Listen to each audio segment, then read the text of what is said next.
दोस्तों स्टडी 91 के online platform में आप सभी का बहुत बहुत स्वागत है। दोस्तों आज आप सभी के समक्ष उत्तर प्रदेश पुलिस परीक्षा के लिए हिंदी विशेष की क्लास लेकर हाजिर हूं, जिसमें आज हम अपना टेस्ट 4 अटेंड करने चल रहे हैं। देखिए स्टडी 91 के प्लेटफॉर्म से आपके लिए फ्री क्लासेस, पेड क्लासेस, इसके अलावा हमारी जो किताबें हैं, टेस्ट सीरीज हैं, सब कुछ अवेलेबल है दोस्तों। बस आपको एक मौका देने की बात है, ठीक है। चलिए आगे बढ़ते हैं। मुख्य रूप से बात करना चाहेंगे जिन बच्चों ने टेस्ट सीरीज नहीं परचेज किया, एक बेहतर टेस्ट सीरीज की अगर आपको तलाश हो तो ये तलाश आपकी पूरी हो सकती है स्टडी 91 प्रो के प्लेटफॉर्म पर।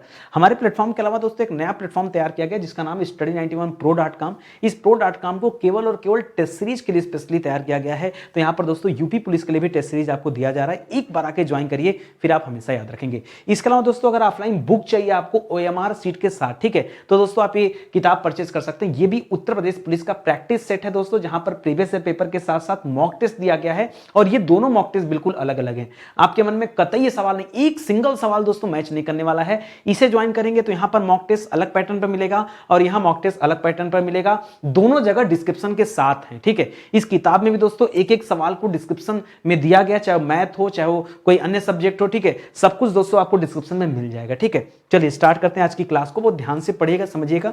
और सवाल काफी आसान भी है और इसमें मेरा कोई दोष नहीं है। देखिए मैं बार बार आपसे कह रहा हूं, मेरा कोई दोष नहीं है। ये सभी सवाल उत्तर प्रदेश पुलिस की परीक्षा में पूछा गया सवाल है, इसलिए आसान है, ठीक है। आगे बढ़ते हैं, पढ़िए सवाल। निम्नलिखित में से कौन सी जातिवाचक संज्ञा है, ठीक है।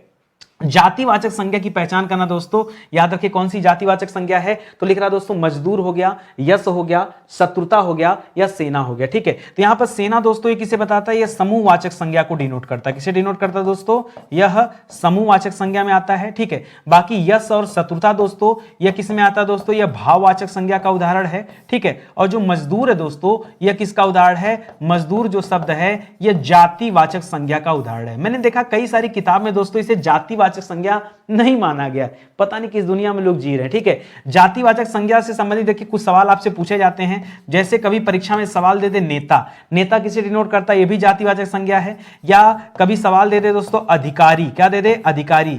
या कभी सवाल दे दे दोस्तों शिक्षक, या कभी सवाल दे दे डॉक्टर, क्या दे दे दोस्तों, डॉक्टर। या कभी सवाल दे दे क्या, मजदूर, ठीक है, क्या दे दोस्तों, मजदूर। तो सभी के लिए दोस्तों क्या होगा सही जवाब आपका, इन सभी के लिए जातिवाचक संज्ञा हो जाएगा, क्योंकि ये जाति विशेष को दर्शाते हैं, ठीक है। हां किसी नेता विशेष का नाम ले लेंगे तब वो व्यक्तिवाचक में आ जाएगा, ठीक है। तो यहां पर आप गलती मत कीजिएगा। ऑप्शन नंबर 1 दोस्तों बिल्कुल सही जवाब है, ठीक है। आइए अगला सवाल देखते हैं। लिख रहा बलराम का पर्यायवाची क्या होगा, वही बलराम जो भगवान श्री कृष्ण के बड़े भाई थे, ठीक है, बलराम। तो बलराम का पर्यायवाची क्या होगा दोस्तों, तो लिख रहा बलभद्र, प्रजापति। प्रजापति दोस्तों किसे कहते हैं, प्रजापति याद रखेंगे, प्रजापति ब्रह्मा जी को भी कहा जाता है। इसके अलावा दोस्तों प्रजापति ब्रह्मा जी के पुत्र का भी नाम था, ब्रह्मा के पुत्र का भी नाम क्या था दोस्तों, प्रजापति, ठीक है। तो याद रखेगा। बाकी यशस्वी तो एकदम नहीं होगा और बलाहक भी नहीं होगा, ठीक है। सही उत्तर क्या होगा दोस्तों, सही उत्तर हो जाएगा बलभद्र। मैं आपको बताना चाहूंगा कुछ पर्यायवाची आप याद रखिए, ठीक है। बलराम की पर्यायवाची में जैसे बलभद्र याद रखेगा, बलभद्र याद रखेगा, बलदाऊ याद रखेगा, बलदाऊ याद रखेगा, ठीक है, बलदाऊ याद रखेगा। रेवती रमण याद रखेगा, रेवती रमण, जी हाँ, रेवती इनकी पत्नी का नाम था तो रेवती रमण याद रखेगा, ठीक है। इसके अलावा हलधर याद रखेगा, क्योंकि हल को धारण करने वाले हलधर।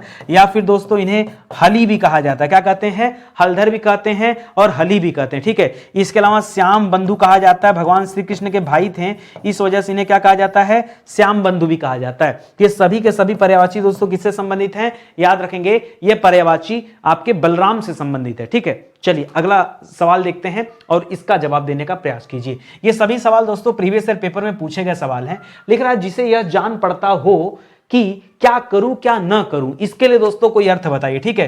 क्या करूं क्या ना करूं, ठीक है। इसके लिए क्या कहते हैं, कर्तव्य विमूढ़ नाम का कोई शब्द नहीं होता। कर्तव्यहीन, जो कर्तव्य से हीन हो गया उसे कहते हैं।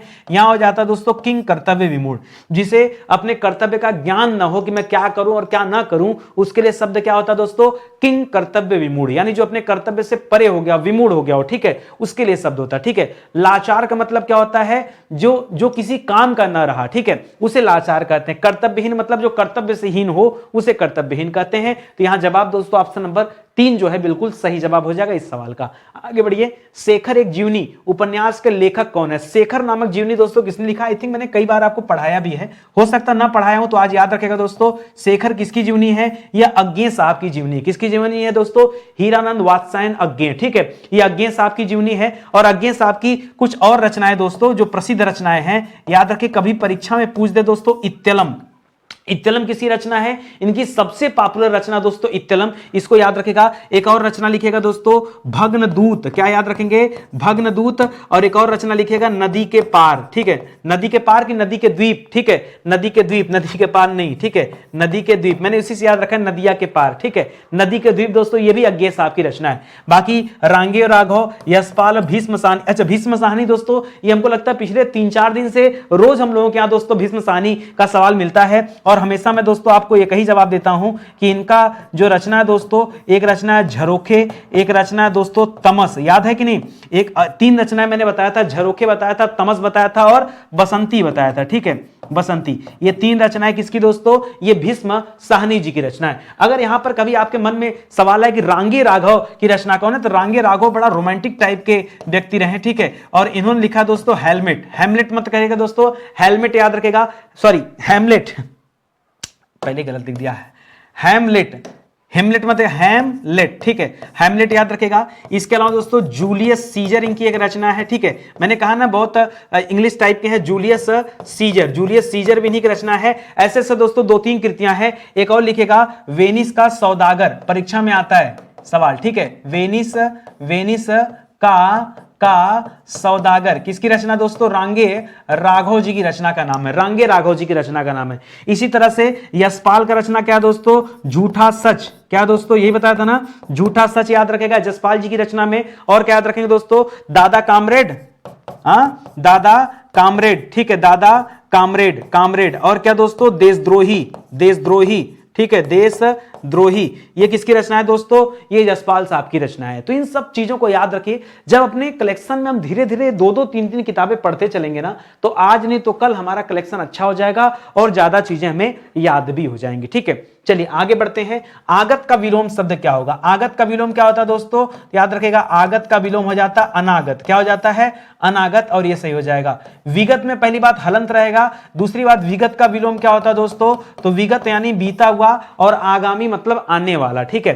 तथागत होगा नहीं दोस्तों। स्वागत का विलोम क्या होता है दोस्तों? तो स्वागत का विलोम हो जाता तिरस्कार। क्या हो जाता दोस्तों? स्वागत का विलोम तिरस्कार हो जाता। तो जो सही जवाब है क्या दोस्तों? ऑप्शन नंबर 1 ये आपका राइट आंसर है। आई बात समझ में? कुछ कठिन नहीं दे रहा हूं ना, आराम आराम से साथ में करते चलो। सूर्य का तत्सम क्या है? आप कहेंगे सर इतना मतलब गंदा सवाल तो मैं सोच भी नहीं सकता था, इतना आसान। हाँ, तो सूर्य का तत्सम क्या होगा दोस्तों? सूरज का तत्सम होता है सूर्य, ठीक है। सूरज का तत्सम क्या होता है दोस्तों? याद रखेगा, सूर्य होता है, यह भी याद रखेगा, ठीक है। ये अच्छा सवाल। बाकी सूर्य ये सब गलत जवाब है, ठीक है। अब देखिए सारे सवाल आपके परीक्षा में पूछे गए, मैं अपनी तरफ से कोई बात नहीं बना रहा हूं, ठीक है, कि मैंने ऑप्शन बदल दिया। यामा दोस्तों किसकी कृति है? यामा, तो यामा बच्चा जानता दोस्तों, महादेवी वर्मा जी की कृति है, ठीक है। महादेवी वर्मा जी की कृति में दोस्तों नीरजा का नाम आता है, निहार का नाम आता है, रश्मि का नाम आता है ना, रश्मि का नाम आता है, यामा का नाम आता है ना। ये सारी रचनाएं दोस्तों किसकी हैं? याद रखेगा, ये महादेवी वर्मा जी की रचना है। सुभद्रा कुमारी चौहान जी की बात करें तो याद रखेगा झांसी की रानी, ठीक है, झांसी की रानी, ये इनकी रचना दोस्तों। और एक रचना और है दोस्तों, बताइए सोच करके, झांसी की रानी के अलावा सुभद्रा कुमारी चौहान जी की प्रसिद्ध कृति में और क्या पूछा जाता है? एक तो ये पूछा जाता है झांसी की रानी के बारे में, एक पूछा जाता है दोस्तों बिखरे मोती। ऊपर लिख दूं, बिखरे मोती किसकी रचना दोस्तों? किसकी कृति है? यह कृति भी सुभद्रा कुमारी चौहान जी की। अमृता प्रीतम की रचना के बारे में मुझे जानकारी नहीं है।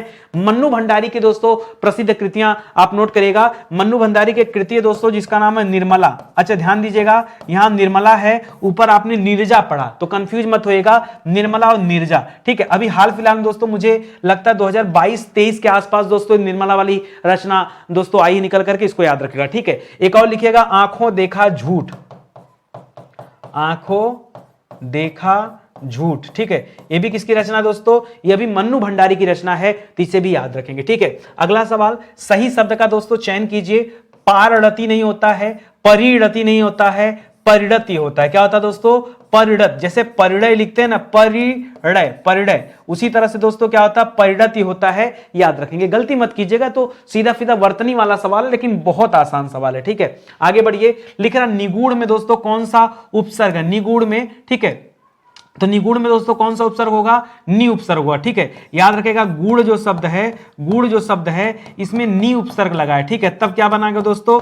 तब बना है निगूढ़। बच्चे यहां पर निर भी कर लेते हैं, गलत हो जाएगा, इसको याद रखेगा। एक चीज और बताना चाहूंगा दोस्तों, उपसर्ग क्या होता है? जो हमेशा शब्द के प्रारंभ में लगता है। उपसर्ग हमेशा कहां लगता है दोस्तों? ये हमेशा शब्द के प्रारंभ में लगता है। ठीक है, ये आप याद रखेंगे, यहां से गलती मत कीजिएगा। और प्रत्यय कहां लगता है? तो ये शब्द के अंत में लगता है। करा निधन चेष्ट की संधि क्या होगी दोस्तों? तो निचेष्टा थोड़े बनेगा, निचेष्ट बनेगा, चेष्टे भी नहीं बनेगा, चेष्टो भी नहीं बनेगा। तो इस वजह से दोस्तों गलत है। क्या बन जाएगा? निधन चेष्ट। क्या बनेगा? निह धन चेष्ट। ठीक है, निधन चेष्ट बनेगा। अब आपसे यहां पूछ दे दोस्तों कौन सी संधि है, तो यहां पर क्या हो जाएगा दोस्तों? यह विसर्ग संधि का एग्जांपल है। ठीक है, संधि के कुल 3 प्रकार होते हैं। एक स्वर संधि होता है, एक व्यंजन संधि होता है, एक विसर्ग संधि होता है। कभी भी दोस्तों विसर्ग लगा हुआ मिल जाए तो हमेशा क्या मानेंगे? विसर्ग संधि। ठीक है, चलिए आगे बढ़ते हैं। अगला सवाल देखिए, लिख रहा खोदा पहाड़ निकली चूहिया। इस मुहावरे का अर्थ क्या है? तो पहाड़ खोदकर चूहिया निकालना नहीं, कम परिश्रम लाभ थोड़ा, ये कम परिश्रम नहीं, परिश्रम ज्यादा है ना, पहाड़ खोदने में परिश्रम ज्यादा होता है। बहुत परिश्रम बहुत लाभ हो गया होता तो नुकसान किस बात का? परिश्रम बहुत लेकिन लाभ बहुत थोड़ा। इसके लिए क्या कहते हैं? खोदा पहाड़ निकली चूहिया, मतलब जितना मेहनत किया उसके बराबर पैसा नहीं मिला, आय नहीं हुआ। इसलिए दोस्तों ऑप्शन नंबर 4 यहां पर सही जवाब हो जाएगा। ठीक है, आगे बढ़िए। लिख रहा है दिग उर्जत टूटत कुटुम जुरत चतुर चित प्रीति परत गांठी दुर्जन ही दई नई यह रीति। ठीक है, इसमें दोस्तों कौन सा अलंकार है? अलंकार से पहले दोस्तों हमें इसका अर्थ पता होना चाहिए। और अर्थ क्या कहता है? फिर से पढ़िए, दृग। दृग किसे कहते हैं दोस्तों? दृग कहते हैं दृष्टि को। किसे कहते हैं दोस्तों? दृष्टि को। दृष्टि से तात्पर्य किसका दोस्तों? नयन से। ठीक है, तो दृग उर्जत टूटत कुटुम जुरत चतुर चित प्रीति, इसका मतलब हो गया कि प्रेम की जो रीति है वो बहुत ही क्या है? अनूठी है, अनोखी होती है। और क्या इसके आगे? और इसमें अगर नयन उलझ गए, दृग उर्जत, अगर इसमें नयन उलझ गए, टूटत कुटुंब, कुटुंब मतलब कुटुंब होना चाहिए, मैंने परिवार बिखर जाता है। कुटुंब मतलब कुटुंब, परिवार। कुटुंब का मतलब क्या दोस्तों? परिवार। कि अगर नयन इसमें उलझ गए तो परिवार क्या हो जाता है? टूट जाता है, बिखर जाता है। जुरत चतुर चित्त प्रीति। ठीक है, लेकिन क्या होता है? यह प्रेम की रीति ऐसी है जिसमें जो चतुर होते हैं उनका चित्त यानी मन लगा रह जाता है। ठीक है, परत गांठी दुर्जन ये, लेकिन जो दुर्जन है, जो सज्जन व्यक्ति नहीं, जो दूसरे के बारे में हमेशा बुराई सोचते हैं, ऐसे व्यक्तियों के मन में हमेशा गांठ पड़ती है। इसकी वजह से दिए दई नई यह रीति, यही क्या है दोस्तों? इसकी रीति है। तो यहां पर कौन सा अलंकार दोस्तों? यह असंगति अलंकार है। संदेह बिल्कुल नहीं करेंगे, प्रतीप भी नहीं होगा, उत्प्रेक्षा भी नहीं होगा। असंगति अलंकार में देखिए होता क्या है? असंगति इसका, अब देखिए एक तरफ दोस्तों प्रेम के बारे में बता रहा है, दूसरी तरफ दोस्तों दुर्जनों के बारे में बता रहा है। ठीक है, यानी एक तरफ प्रेम यानी एक तरफ संयोग और दूसरी तरफ वियोग, ऐसी बात कर दिया तो इसी को असंगति कहते हैं। जहां कारण कहीं और का, जहां कारण कहीं और का हो तथा। ठीक है, तथा कारण क्या बता? कारण कुछ और बता रहा है और उसके बाद दोस्तों कार्य कहीं कुछ और हो रहा है। ठीक है, कार्य कहीं और का हो। ठीक है, तो उसे क्या कहते हैं दोस्तों? उसे कहते हैं असंगति अलंकार। यहां पर दोस्तों क्या है? यही असंगति अलंकार है, यानी बात कुछ और कर रहा है और अर्थ कुछ और दे रहा है। ठीक है, याद रखें दोस्तों, स्टडी 91 के प्लेटफॉर्म से हम लोगों ने उत्तर प्रदेश पुलिस परीक्षा के लिए 2 किताबें तैयार किया था। एक किताब तो ये किताब है दोस्तों, इसमें 5 स्टेट के पुलिस एग्जाम के जीएस को कवर किया गया। विश्वास कीजिए कुल 90 प्रश्न पत्र दोस्तों यहां कवर किए गए। कितने दोस्तों? कुल 90 पेपर दोस्तों यहां पर कवर किए गए हैं अलग अलग स्टेट के, और 90 पेपर से दोस्तों कुल 4000 सवालों की लिस्ट तैयार की गई। ठीक है, ये सवाल वन लाइनर है। परीक्षा टाइम में दोस्तों एक बार रिवीजन करके जाएंगे ना तो इतना एग्जाम में चीजें फंसेंगी कि आप हमेशा याद रखेंगे। खाली रिवाइज कर लीजिए, विश्वास मानिए शानदार किताब है और केवल जीएस का बता रहा हूं। ठीक है, बहुत कम प्राइस में दोस्तों अवेलेबल है, आप इसे ऑनलाइन परचेज कर सकते हैं हमारे वेबसाइट से, एप्लीकेशन से। दूसरी किताब हमने तैयार किया प्रैक्टिस सेट का किताब। ठीक है, इसमें हम लोगों ने ओएमआर भी दे रखा है कि आप घर बैठकर उसी ओएमआर पर दोस्तों प्रैक्टिस कर सकते हैं और ये चेक कर सकते हैं कि एग्जाम से पहले अगर हम अपनी परीक्षा दे रहे हैं तो कितने सवाल हमारे सही होते हैं। ठीक है, आप इस किताब के माध्यम से ये तैयार कर सकते हैं और देख सकते हैं। एक चीज और दोस्तों, कई बार जो मार्केट में प्रैक्टिस सेट होता है ना, वो क्या होता है, उसमें आंसर नहीं दिया होता, आंसर तो दिया होता है लेकिन सोल्यूशन नहीं दिया होता है। हम लोगों ने क्या किया, अपनी इस प्रैक्टिस में दोस्तों सोल्यूशन भी दिया है, ठीक है। इसमें क्या दोस्तों, सोल्यूशन भी दिया है, ठीक है। सोल्यूशन से क्या होता है, जैसे आप प्रैक्टिस सेट हल कर रहे हैं, कई बच्चों ने कहा सर महंगा है, कई बच्चों ने कहा कि सर किताब महंगी है। अच्छा एक बात बताओ, किताब को हम पतली, ये किताब जो है ना, ये 250 पेज की किताब है, ठीक है, 250 पेज की किताब है। अब सोचो दोस्तों, 250 पेज की किताब को अगर हम यहां से सोल्यूशन हटाते ना, तो ये 150 पेज की किताब बन सकती थी, और 150 पेज की किताब बनती तो किताब सस्ती हो जाती। लेकिन हमने एक समस्या फेस किया। इसके पहले जब पीटी परीक्षा के लिए हम लोगों ने टेस्ट सीरीज लॉन्च किया था, इस तरह का जो है प्रैक्टिस पेपर लॉन्च किया था, तो वहां हम लोगों ने सोल्यूशन नहीं दिया था। तो बच्चों का कॉल आया कि सर सोल्यूशन तो नहीं दिया है, ये कैसे पता चलेगा किसका जवाब। जैसे मान लीजिए अगला सवाल मैंने दिया, अगला सवाल आपके सामने है या ये सवाल है, अब इसका उत्तर अगर नहीं दिया होगा सोल्यूशन, तो कैसे आपको पता चलेगा कि क्या सही क्या गलत और क्यों गलत। जैसे मैथ में कोई उत्तर बता दिया कि उत्तर ये सही है, लेकिन क्यों सही है वो भी तो आप देखोगे ना। इसलिए हमने इस किताब को सोल्यूशन के साथ तैयार किया। तो 150 पेज की बजाय दोस्तों किताब हो गया 250 पेज की। अब यार देखो, पर एक तो हम डिलीवरी चार्ज नहीं लेते अपनी किताब के ऊपर। विश्वास करो, आप ना किसी डिलीवरी वाले के पास चले जाओ, जिसके सरकारी से लेके प्राइवेट तक में चले जाओ, और उससे कह दो भैया मुझे ना किताब छोड़ो, आप 10-5 पेज कर दो भैया, इस पेज को किसी दूसरे शहर में भेजना है, आप कहीं पढ़ाई करते हो ना, अपने घर पे भेजना है, उससे पूछो कितना रुपया लगता है। कोई भी आदमी आपको 100 रुपए से नीचे नहीं बताने वाला। फिलहाल हमारे पास तो इतना नहीं लगता है क्योंकि हम डेली वर्क करते हैं, लेकिन दोस्तों आपके हिस्से का करीब 56 से 60 रुपए है ना, ये हम बियर करते हैं। इस किताब पे दोस्तों 60 रुपए का डिलीवरी चार्ज आता है जो हम देते हैं।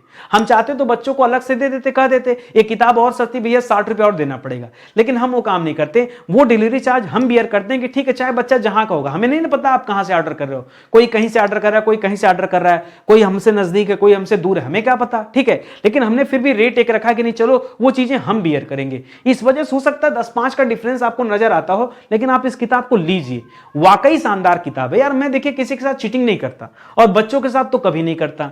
तो अच्छी चीजें मैं हमेशा सजेस्ट करता हूं। कोई चीजें जो मेरे लायक नहीं रहती, अब सोचो बच्चे हमसे कहते हैं, बार बार फोन आता है सर टीजीटी के लिए किताब बता दो, पीजी। अरे हमने टीजीटी की किताब पर अभी काम कर रहे हैं, हमें संतुष्टि नहीं है, हमने नहीं दिया किताब। हमने समीक्षा अधिकारी की किताब बनाई, लेकिन हमने पीसीएस की किताब नहीं बनाई। भाई दोनों का लेवल अलग अलग है। हम मेहनत करेंगे, उस पर काम करेंगे, जब हमें लगेगा कि नहीं अभी अब हम मार्केट लायक हो गए हैं, तब हम मार्केट में चीजें लॉन्च करेंगे। ऐसे हवा हवाई नहीं लॉन्च करेंगे, ठीक है। इसलिए कह रहा हूं आप लीजिए इस किताब को, शानदार किताब है। अभी कोम्बो में किताब दोस्तों आपको मिल रही है, तो ना हो तो आप कोम्बो ऑर्डर कर लो, और ज्यादा सस्ता पड़ जाएगा। क्योंकि कोम्बो ऑर्डर करेंगे तो सस्ता कैसे पड़ेगा, ये दोनों किताब दोस्तों एक ही में चला जाएगा, एक ही में चला जाएगा, तो हमें डिलीवरी भेजने में कोई दिक्कत नहीं होगी। हम एक साथ भेज देंगे, एक किताब लेंगे तो भी डिलीवरी ही देना, 2 किताब देंगे तभी डिलीवरी ही देना। इसलिए कॉम्बो में किताबें सस्ती हो जाती हैं, ठीक है। तो कॉम्बो ले लीजिए। चलिए आगे बढ़ते हैं। लिख रहा है चौथ का चंदा होना, 14वीं का चांद हो। तो चौथ का चंदा होना मतलब, अब बच्चे हम इस सवाल को ना 90% लोग गलत देते हैं। अब ऐसा लगेगा 14वीं का चांद मतलब बहुत दिन बाद आए हो ना, ऐसा कुछ नहीं है। 14वीं का चांद हमेशा अशुभ माना जाता है, किसी के लिए अशुभ होना तब कहा जाता है 14वीं। हुआ ना झटका। 99% बच्चे यहां जो अपना जवाब देने वाले हैं बोलेंगे किसी के लिए शुभ होना। मैं कहता हूं प्रेम से आप जाओ गूगल कर लो, चाहे आप किसी भी किताब से पढ़ लो, उत्तर तो आपको यही मिलने वाला है, ठीक है। उत्तर बदलने वाला नहीं है, ठीक है। तो बच्चों ने आपसे हुई गलती ना, आपसे गलती हुई ना, तो जब आप क्लास में पढ़ेंगे तो यही सुधार होगा। आज पढ़े रहोगे, कल को ही सवाल पेपर में आएगा, आपको तुरंत याद, अरे नितिन सर बढ़िया गाना गाए थे, एक ही लाइन गाए लेकिन ठीक है उत्तर मिल गया हमें। ये सीखना है हमें, ठीक है। चलिए आगे बढ़ते हैं। गौरव का विलोम क्या होगा दोस्तों, तो शर्म का क्या हो जाएगा दोस्तों, शर्म का हो जाता है बेशर्म, ठीक है। शर्म का क्या हो जाता है, शर्म का बेशर्म हो जाता है। इसी तरह से लज्जा का क्या हो जाता है दोस्तों, लज्जा का हो जाता है निर्लज्ज। क्या हो जाता है दोस्तों, निर्लज्ज हो जाता है, ठीक है, याद रखेंगे। गौरव का क्या हो जाएगा दोस्तों, तो गौरव का लाघव हो जाता है। गौरव का क्या हो जाता है विलोम, लाघव हो जाता है। हेयता नहीं हे लिखता, अब बेहया का हया हो जाता। हीनता भी नहीं होगा दोस्तों, तो याद रखिएगा यहां पर क्या हो जाएगा दोस्तों, यहां पर ऑप्शन नंबर 2 जो है बिल्कुल सही जवाब है। आगे बढ़िए। अगला लिख रहा है किस शब्द की वर्तनी दोस्तों सही है वो पहचानिए। अंतरराष्ट्रीय ऐसे नहीं लिखा जाएगा, अंतरराष्ट्रीय ऐसे लिखा जाएगा, अंतरराष्ट्रीय नहीं होगा, अंतरराष्ट्रीय, ठीक है। अच्छा, ये र न त पे नहीं लगा रहता, र हमेशा किस पे होता है दोस्तों, र पे होना चाहिए। ये होता है दोस्तों अंतरराष्ट्रीय। ठीक है, आगे बढ़िए। कह रहा इस देश में हिंदी भाषा का प्रयोग लिखने एवं बोलने में किया जाता है। आपको बताना हो कौन सा देश है। ऑस्ट्रेलिया में नहीं, ऑस्ट्रेलिया की राजधानी कहां दोस्तों, कैनबरा। ठीक है, और दक्षिण अमेरिका लिखा दोस्तों, ये भी नहीं। पाकिस्तान में नहीं। मॉरिशस याद रखेगा दोस्तों, मॉरिशस वह देश है जहां पर हिंदी लिखा एवं बोला जाता। आइए, हिंदी की बात आ गई दोस्तों, तो मैं आपको कुछ ऐसे देशों का नाम बताता हूं जो हो सकता है आपसे पूछ दे। चलिए, आज मान लीजिए मॉरिशस दिया है, हमेशा तो मॉरिशस नहीं देगा ना। मॉरिशस के अलावा और कहां बोला जाता है दोस्तों, तो हिंदी याद रखेंगे नेपाल में भी बोला जाता है हिंदी दोस्तों, आपके भूटान में भी बोला जाता है हिंदी दोस्तों, आपके थाईलैंड वाले एरिया में भी बोला जाता है। ठीक है, ये बोलने वाली बात है। और अगर लिखने पढ़ने की बात कर देंगे दोस्तों, तब नीचे आके लिखे दोस्तों हिंदी। आपने गुयाना का नाम सुना है, गुयाना का नाम सुना है, नहीं सुना होगा। आपने सूरीनाम का नाम सुना है, हाँ सर सूरीनाम का भी सुना है। कुछ लोग कहेंगे हाँ गुयाना का भी सुना है। तो सूरीनाम हो गया, गुयाना हो गया, त्रिनिदाद हो गया, त्रिनिदाद हो गया, या फिर टोबैगो हो गया, टोबैगो हो गया। ये ऐसे देश हैं दोस्तों जहां पर हिंदी बोली और लिखी दोनों जाती है। और कुछ देश ऐसे जहां सिर्फ हिंदी बोली जाती है, लिखने में कम यूज होता है, जैसे नेपाल, भूटान, थाईलैंड, इंडोनेशिया, पाकिस्तान। ठीक है, यहां भी हिंदी चलती है लेकिन कम चलती है। ठीक है, यहां लिखने बोलने दोनों में यूज किया जाता है। ठीक है, यहां तक कि बोलने वाली बात है तो जर्मनी वगैरह देखो, अपने देश के लोग हर देश में हैं। कनाडा में चले जाओ, भर भर के हिंदी बोलने वाले मिलेंगे आपको। ठीक है, जर्मनी में चले जाओ, वहां भी खूब भयंकर जो है हिंदी बोलने वाले लोग हैं। इस तथ्य को याद रखेंगे। उत्कंठा का पर्यायवाची क्या हो जाएगा दोस्तों, तो उत्कंठा का क्या हो जाता है दोस्तों, लालसा हो जाता है। ठीक है, लालसा। और क्या क्या हो सकता है, लिप्सा हो सकता है। क्या हो सकता है, लिप्सा हो सकता है। ठीक है, या क्या हो सकता है दोस्तों, इप्सा भी हो सकता है। ठीक है, या क्या हो सकता है दोस्तों, आकांक्षा हो सकता है, आकांक्षा। ठीक है, आकांक्षा हो सकता है। या और क्या हो सकता है दोस्तों, कामना हो सकता है। ये सब याद रखेंगे। उत्पन्न, उपेक्षा, उलाहना, ये गलत है। आई गई बात समझ में, तो आप कर ही ले रहे होंगे। ठीक है, आगे बढ़िए। उहापो का पर्यायवाची क्या, उहापो। उहापो निश्चित को नहीं कहते हैं, असमंजस को कहते हैं। अभिभूत भी गलत हो जाएगा, व्यग्रता गलत हो जाएगा। असमंजस कह सकते हैं दोस्तों, उहापो की स्थिति यानी असमंजस की स्थिति बनी हुई है, इसको याद रखेंगे। या फिर इसको अपने भाषा में क्या कर सकते हैं सर, दुविधा भी तो बोल सकते हैं। बिल्कुल बोल, देखिए बोलने को बहुत कुछ बोल सकते हैं, जैसे दुविधा बोल सकते हैं, जैसे हिचक बोल सकते हैं। ठीक है, कि सर वो बहुत हिचक रहा है बात करने में, दुविधा में है। या फिर कसमकस बोल सकते हैं ना, कसमकस। ठीक है, कसमकस बोल सकते हैं। या फिर अनिश्चित बोल सकते हैं ना, निश्चित नहीं, अनिश्चित बोलिए ज्यादा सही है। ठीक है, ये सब जो है अर्थ प्रेजेंट करेंगे दोस्तों असमंजस के लिए, तो इसको याद रखेंगे। आगे बढ़िए। लिख रहा है जो शीघ्र प्रसन्न हो जाए उसे कहेंगे, जो शीघ्र प्रसन्न हो जाए उसे क्या कहते हैं, प्रसन्नचित नहीं, प्रसून नहीं, प्रसन्ना नहीं, आशुतोष कहते हैं। जो जल्दी प्रसन्न हो जाए उसे क्या कहते हैं, आशुतोष। और आशुतोष किसे कहते हैं दोस्तों, ये भगवान शिव का नाम है। ठीक है, सबसे जल्दी पूजा करने से कौन प्रसन्न हो जाते हैं, शिव जी। कभी दोस्तों विष्णु जी की तपस्या करेंगे तो बहुत देर में फल मिलेगा, दर्शन ही नहीं देंगे। ठीक है, लेकिन शिव जी की जो है तपस्या करेंगे तो बहुत जल्दी प्रसन्न भी हो जाएंगे और बहुत जल्दी आपको फल भी मिल जाएगा। ठीक है, जिसकी भुजाएं घुटनों तक लंबी हो उसे क्या कहते हैं, अजान बाहु। या देखिए समबाहु, विषम बाहु तो एकदम नहीं होगा। ठीक है, समबाहु जिसको सारी भुजाएं समान हो, जैसे वर्ग होता है ना, इसे समबाहु कहते हैं। ठीक है, यह समबाहु त्रिभुज। ठीक है, जिसकी सभी भुजाएं क्या हो दोस्तों, समान हो, उसे समबाहु कहते हैं। विषम बाहु मतलब जिसकी भुजाएं समान न हो। यहां अजान बाहु नहीं होता दोस्तों, आजानुबाहु होता। क्या होता है, आजानुबाहु होगा दोस्तों, अजान नहीं होता, अजान मत करेगा। ठीक है, ये गलत हो जाएगा, इसलिए दोनों एकदम जो है एक जैसा ऑप्शन दे दिया कि आप गलती कीजिए। आगे बढ़िए। अपहरण में किस उपसर्ग का प्रयोग हुआ दोस्तों, तो अपहरण में दोस्तों अप उपसर्ग लगा है। क्या लगा दोस्तों, अपहरण में क्या लगा है, अप उपसर्ग का प्रयोग हुआ है, यह आप याद रखेंगे। ठीक है, आगे बढ़िए। उन्मेष में क्या लगा दोस्तों, उन्मेष में उत नाम का उपसर्ग लगा है। ठीक है, उत धन मेष बराबर उन्मेष हो जाता है, याद रखेंगे, यहां गलती मत कीजिएगा। ठीक है, और आगे बढ़िए। किसमें अव्ययी भाव समास नहीं है। अव्ययी भाव समास के बारे में पूछ रहा है दोस्तों। अव्ययी भाव समास की पहचान क्या होता है दोस्तों, याद रखेगा, पहला पद अव्यय। क्या होता है इसकी पहचान, इसकी पहचान है पहला पद क्या होता है दोस्तों, अव्यय होता है, इसे याद रखेंगे। ठीक है, अब जैसे यथार्थ, यथार्थ में यथा अव्यय लगा हुआ है, प्रतिमास में प्रति अव्यय लगा हुआ है, प्रतिदिन में भी प्रति अव्यय लगा हुआ है। आय व्यय यहां पर अव्ययी भाव समास नहीं है। आय व्यय में क्या दोस्तों, आय व्यय में दोनों पद प्रधान है। क्या दोस्तों, दोनों पद क्या है दोस्तों, प्रधान है। और जहां दोनों पद प्रधान होता है उसे क्या कहते हैं, उसे कहते हैं द्वंद्व समास। क्या कहते हैं दोस्तों, उसे कहते हैं द्वंद्व समास। तो यहां यहां क्या हो जाएगा दोस्तों, द्वंद्व समास होगा, यहां अव्ययी भाव समास नहीं है। ऑप्शन नंबर 4 बिल्कुल सही जवाब हो जाएगा। उल्लंघन में उपसर्ग बताना दोस्तों, तो क्या हो जाएगा, उत्धन लंघन। क्या हो जाएगा दोस्तों, उत्धन लंघन बराबर उल्लंघन हो जाएगा। तो यहां उपसर्ग क्या मिलेगा आपको, उत उपसर्ग मिलेगा, याद रखेंगे। और यहां संधि पूछ देता तो क्या बताते दोस्तों, यहां पर संधि कौन सा है, याद रखेंगे, यह व्यंजन संधि का उदाहरण है। किसका उदाहरण है, यह व्यंजन संधि का उदाहरण है, तो इसे भी याद रखेंगे। ठीक है, और देखिए क्लास आपकी हो गई समाप्त। मेरा दोस्त बिल्कुल नहीं है, जितने हिंदी के सवाल थे मैंने जो है गद्यांश वाले सवालों को क्योंकि गद्यांश वाले सवाल यहां फिट नहीं बैठते, इसलिए गद्यांश के सवाल को छोड़ करके बाकी मैंने सारे सवाल आपको करा दिए। स्टडी 91 के प्लेटफॉर्म पे दोस्तों आपके यूपी पुलिस के लिए देखा जाए तो सामान्य अध्ययन की क्लास 10 बजे में दे सकते हैं, आप प्लेलिस्ट में जाके देख सकते हैं। रीजनिंग की क्लास 12 बजे, मैथ की क्लास शाम को 7 बजे और हिंदी की क्लास रात को 8 बजे। बाकी किताबें हैं, कोर्स हैं, टेस्ट सीरीज हैं, सब कुछ अवेलेबल है, बस आपको मौका देने की जरूरत है और साथ में जुड़ने की जरूरत है। ठीक है, तो चलिए दोस्तों, सेशन ही समाप्त होता है। मिलते हैं दोस्तों अगले लेक्चर में, तब तक के लिए बहुत बहुत धन्यवाद आपका। जय हिंद, जय Bharat, thank you so much. एक निवेदन आप सभी से है, जिन बच्चों को अच्छा लगा होगा क्लास, प्लीज एक बार आप कमेंट कीजिएगा और वीडियो को शेयर कीजिएगा। ठीक है, बहुत बहुत धन्यवाद।